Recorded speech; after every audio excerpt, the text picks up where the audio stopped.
दोस्तों, जिंदगी में अगर सफल होना हो तो आपको आपके कंफर्ट जोन से बाहर आना पड़ेगा। मैं हूँ शालिक मापरी और चलिए सुनते हैं आज ऐसी एक कहानी। एक राजा था और उस राजा का बहुत ही प्रिय एक मित्र था और वो भी एक अपनी सल्तनत का दूसरे राज्य का बहुत बड़ा राजा था। आपस में वो दोनों बहुत अच्छे मित्र थे। इस दूसरे मित्र ने पहले वाले राजा को एक तोहफा दिया, जो तोहफा उसके जिंदगी का बहुत ही अनमोल तोहफा बन गया। उस राजा ने अपने पहले वाले मित्र को 2 बाज गिफ्ट में दिए, तोहफा दिया, जो कि बहुत ही बड़े ही अच्छे नस्ल के बाज थे, जिसको पाकर पहले वाला राजा बहुत खुश हुआ और उसने अपने दोस्त को थैंक यू कहा, धन्यवाद दिया और वो उन्हें लेकर अपने देश में चला गया। उस राजा ने इन 2 बाजों को अपने महल में रखा और अपने राज्य का जो पशु पक्षियों को ट्रेन करने वाला ट्रेनर था उसको बुलाया और कहा, ये 2 बाज बड़ी अच्छी नस्ल के हैं, तुम इन्हें लेकर जाओ, इन्हें ट्रेन करो, इन्हें कलाबाजियां सिखाओ, ऊंचा उड़ना सिखाओ, युद्ध नीति सिखाओ और फिर मेरे पास आना। वो ट्रेनर उन बाजों को लेकर चला गया और उसने उन बाजों पर बहुत अच्छी मेहनत की। उन्हें 3 महीने तक बहुत अच्छा पढ़ाया, उड़ना सिखाया, कलाबाजियां सिखाई और 3 महीने के पास वो राजा के पास आया कि उनकी प्रोग्रेस क्या है वो बताने राजा के पास गया।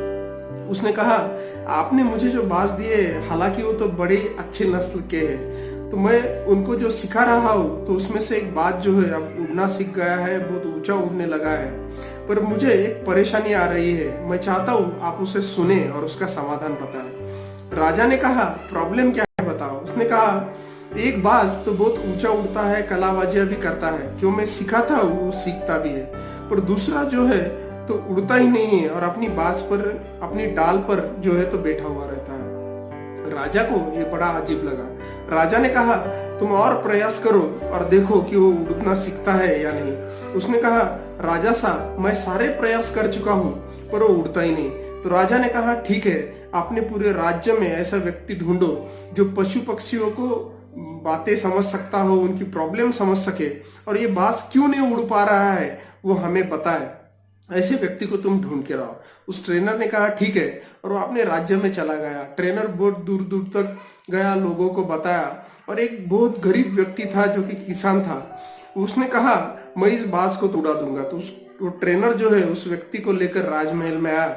उसने उस बाज को उस व्यक्ति को दिखाया। उस व्यक्ति ने कहा, कोई बात नहीं, मैं उसको उड़ा दूंगा। फिर एक 2 या 3 महीने बाद राजा वापस आया कि उन बाजों की प्रोग्रेस क्या है देखने के लिए। तो राजा ने देखा कि दोनों बाज जो है आकाश में बहुत ऊंचाई पर उड़ रहे थे, कलाबाजियां कर रहे थे। तो ये देखकर राजा बहुत खुश हुआ और राजा ने उस ट्रेनर को पूछा कि ये चमत्कार किसने किया, ये कैसे हुआ, किसने इस बाज को उड़ाया। तो उस व्यक्ति ने कहा, राजा साहब, एक गरीब व्यक्ति है जो कि किसान है, जिसने इस बाज को अपनी जगह से उड़ाया। राजा ने कहा, उस व्यक्ति को यहाँ बुलाओ, मैं उसे इनाम दूंगा। जब वो व्यक्ति राजा के सामने आया तो राजा ने पूछा, तुमने ये चमत्कार कैसे किया, तुमने ऐसी कौन सी चीज की जिससे ये बाज ऊपर इतनी ऊंचाई पर कलाबाजियां कर रहा है, ऊंचा उड़ रहा है। उस व्यक्ति ने कहा, राजा साहब, मैंने कुछ नहीं किया।